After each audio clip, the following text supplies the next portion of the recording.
My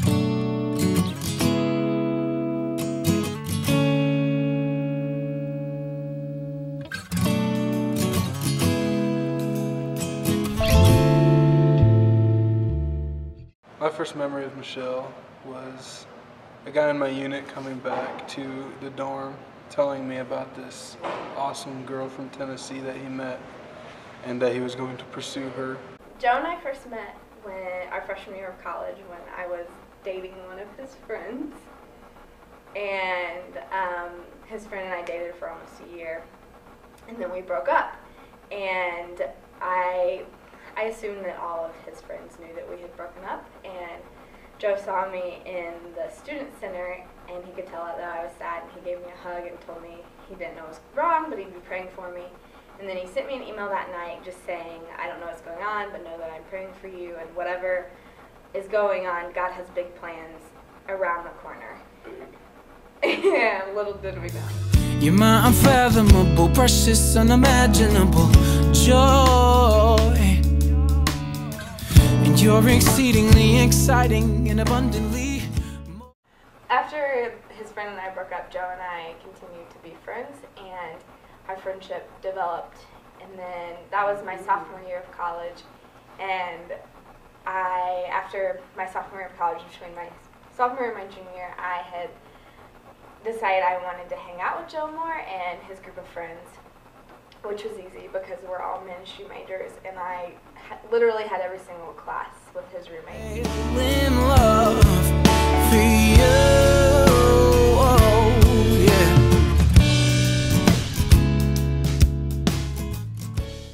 Not very long into our junior year of college, I knew that I liked him, but I was in denial.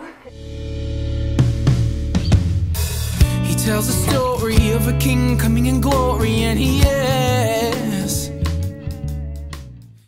And one day his friend Graham asked me what was going on with Joe, and I said nothing, and then I went into this meltdown of, oh my goodness, I like him, I don't want to like him, I don't want a boyfriend, I'm not ready to date again. That same man who devised that plan united ours with his. And so I had several conversations with Graham saying, if he doesn't like me, I don't need to hang out with him, this just isn't healthy. And eventually Graham continued to tell me, Michelle, you need to relax, like I think everything's gonna be fine, you need to relax. And about 2 weeks later, Joe told me that he had feelings for me, and we went on our first date about a month later.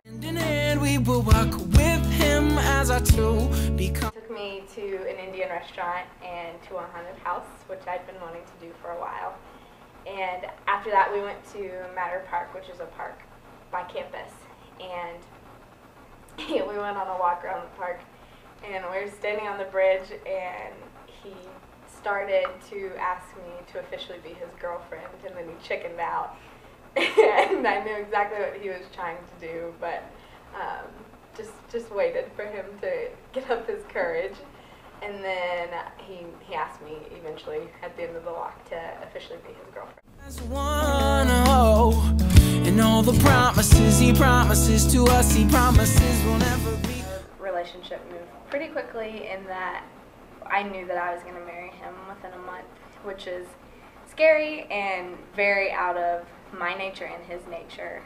Every other guy that I dated before him, I would question whether I liked them for the first 3 months of the relationship, and with him I didn't do that. And actually, the first time my friend Sarah met him, she said, "You're gonna marry him."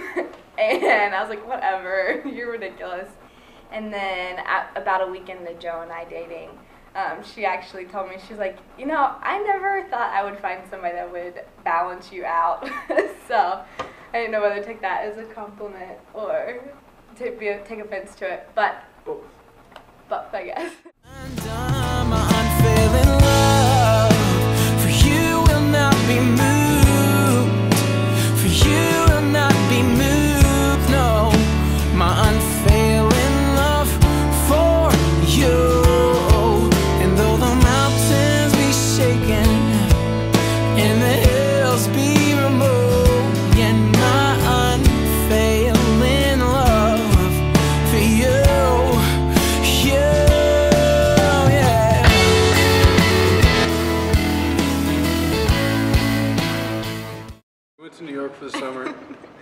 and I was working a lot with the hope and intent of proposing sometime in the summer. I got in trouble for not spending time with Michelle a couple different times when I was working to try to save money for a ring. So that was funny. Our last Saturday in New York, and there was a bunch of stuff we hadn't done yet that I wanted to do, like go hiking and go to the windmill and eat pierogies, and go to the hill where he first kissed me to watch the sunrise because it overlooks the valley. And so the night before he proposed, I spent the night at his house with his family there, because he was afraid I wouldn't wake up.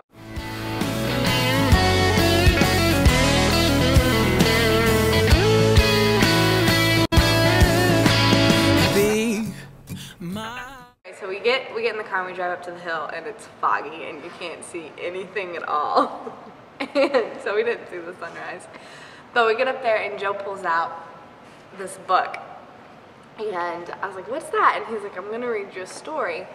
And I didn't think too much about it because he'll write me letters sometimes, but I'm a romantic.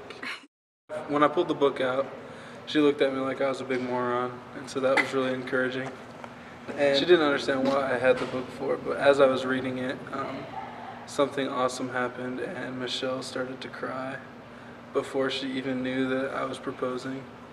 As I got to the end of the book, we both kind of weren't really paying attention to the book anymore, just because she knew what I was going to do, and I was like still terrified to do it. And I didn't actually get nervous until like the last 3 pages of the book, and my voice started to get shaky. And I may have like shed a single tear, but I don't think so. And then when I got down on one knee, it felt pretty surreal. Oh, be my wife. And then he said, oh man, I gotta sit down, my knees are about to give out. I actually realized that we were engaged until like maybe after I put the ring on her finger, maybe later that afternoon, I'm not entirely sure. But it was an awesome moment. My unfailing love for you will not be moved. For you will not be moved, no. My unfailing love for you.